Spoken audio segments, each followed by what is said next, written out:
The true comedic fireworks of Barbara Plus 2 explode in one of the episode's most memorable sequences, the dinner disaster, when both of Barbara Romano's dates unexpectedly converge in the cramped confines of the Romano apartment.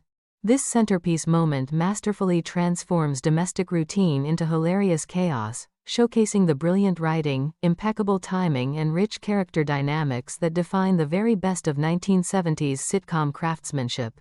In Part 7, we delve deeply into this collision of worlds, examining how the script turns an ordinary family meal into a pressure cooker of teenage awkwardness, maternal wisdom, and pure comedic delight. The disaster builds gradually but inevitably. Bob Morton is already deeply embedded in the household, having set the table, peeled potatoes, and generally made himself useful in that earnest, helpful way that defines his character. The audience feels the warmth of his presence, even as Barbara grows increasingly anxious. When Cliff Randall arrives at the door, the energy in the apartment shifts dramatically. The doorbell becomes a harbinger of impending comedic doom. And the script handles the escalation with expert precision. Barbara's panicked reactions, Julie's mischievous observations, and Anne's calm attempts to maintain order create a perfect storm of overlapping dialogue and rising tension. What makes this dinner scene so brilliantly executed is the spatial constraint of the Romano apartment. In 1970s television, the modest urban apartment setting was not merely a backdrop but an active participant in the comedy. The tight quarters force Bob and Cliff into direct proximity, eliminating any possibility of avoidance. The overlapping conversations, Bob trying to help mash potatoes, while Cliff dominates the room with his confident banter, generate natural organic humor. The revelation of the notebook mix-up serves as the comic centerpiece. Cliff's playful accusation meets Bob's quiet confusion, creating a moment rich in social awkwardness and unspoken rivalry. The script shines in its handling of character contrasts during this collision. Bob's polite, slightly overwhelmed demeanor clashes beautifully with Cliff's smooth, self-assured energy. When Cliff casually mentions their shared school history since third grade, the line lands with perfect ironic weight, highlighting how different their approaches to Barbara truly are. Barbara finds herself caught in the middle, attempting to navigate the situation with forced cheerfulness while her guilt simmers beneath the surface. Her attempts to manage the conversation, shifting topics to school events like the pep rally and basketball game, reveal both her resourcefulness and her growing desperation. The writing here captures the authentic panic of a teenager who has painted herself into a corner through kindness. Anne Romano's role as the steady anchor during this domestic storm is particularly noteworthy. She observes the unfolding chaos with a mixture of maternal concern and quiet amusement, intervening only when necessary to keep the peace. Her line about fixing dinner first before addressing the romantic complications underscores her practical wisdom. Even as the girls' drama unfolds, Anne maintains the rhythm of family life, setting boundaries, managing expectations, and modeling composure under pressure.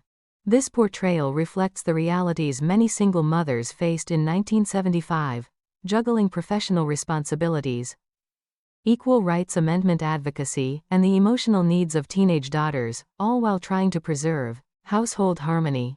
Julie's mischievous presence adds another delightful layer to the dinner disaster. As the younger sister who helped engineer parts of this situation, she provides running commentary and sharp observations that heighten the comedy. Her enjoyment of the unfolding drama, balanced with genuine sisterly concern, creates a rich sibling dynamic that feels authentic to the era. The overlapping dialogue, when both boys are present, captures the chaotic reality of family life where multiple conversations happen simultaneously, misunderstandings multiply, and social facades begin to crack. Thematically, this sequence brilliantly explores the clash between kindness and self-interest, as well as the generational tensions around honesty. Barbara's discomfort peaks as she realizes the consequences of her inability to say no.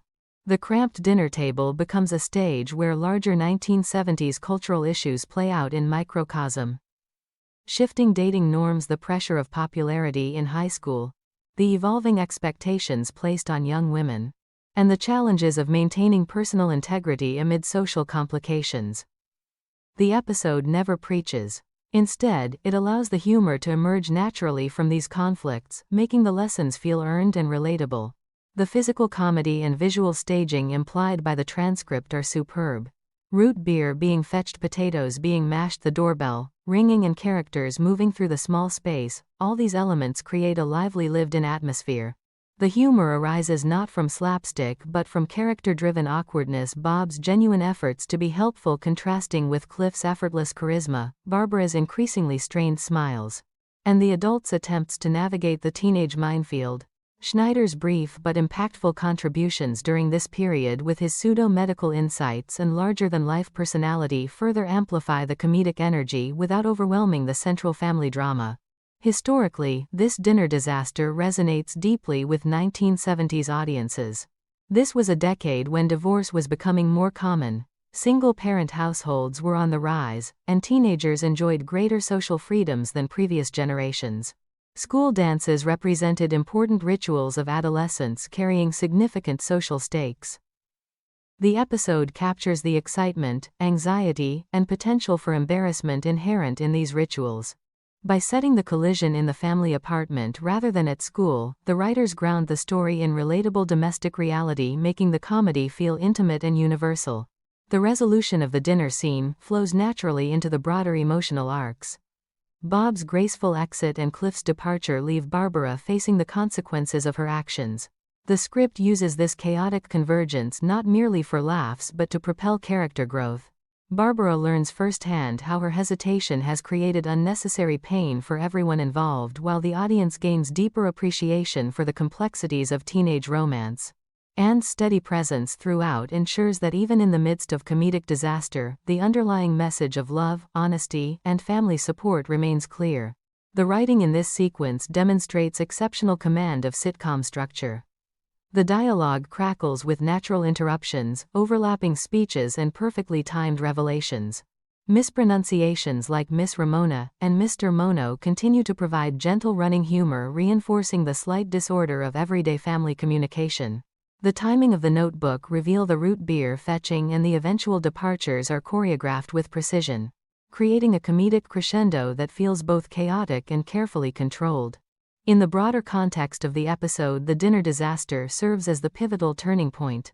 It forces all characters to confront the realities of the situation: Barbara's double commitment, Bob's vulnerability, Cliff's confidence, and Anne's guiding wisdom. The humor never undermines the emotional truth, rather, it makes the truth more accessible and memorable. Viewers laugh at the absurdity, while recognizing the underlying human struggles, the difficulty of honesty, the pain of disappointment, and the resilience required to move forward. This sequence stands as a masterclass in ensemble comedy. Every character contributes meaningfully: Bob's sincerity, Cliff's charm, Barbara's panic, Julie's wit, Anne's steadiness, and Schneider's absurdity, combine to create something greater than the sum of its parts. The apartment itself, with its laundry, root beer, and dinner preparations, becomes a character in its own right, a space where life's messiest and most meaningful moments unfold. Through the dinner disaster, one day at a time, once again proves its brilliance at finding profound comedy in everyday situations. The collision of both dates in the Romano apartment transforms a simple meal into an unforgettable exploration of teenage growing pains, parental guidance, and the beautiful chaos of family life. It remains one of the episode's most rewatchable and emotionally satisfying sequences, blending laughter with insight in that signature 1970s style that continues to resonate decades later. The disaster ultimately clears the way for honest conversations and personal growth, reminding us that sometimes the messiest moments in family life lead to the most valuable lessons. In the Romano household, even a dinner gone wrong becomes an opportunity for warmth, humor, and deeper understanding.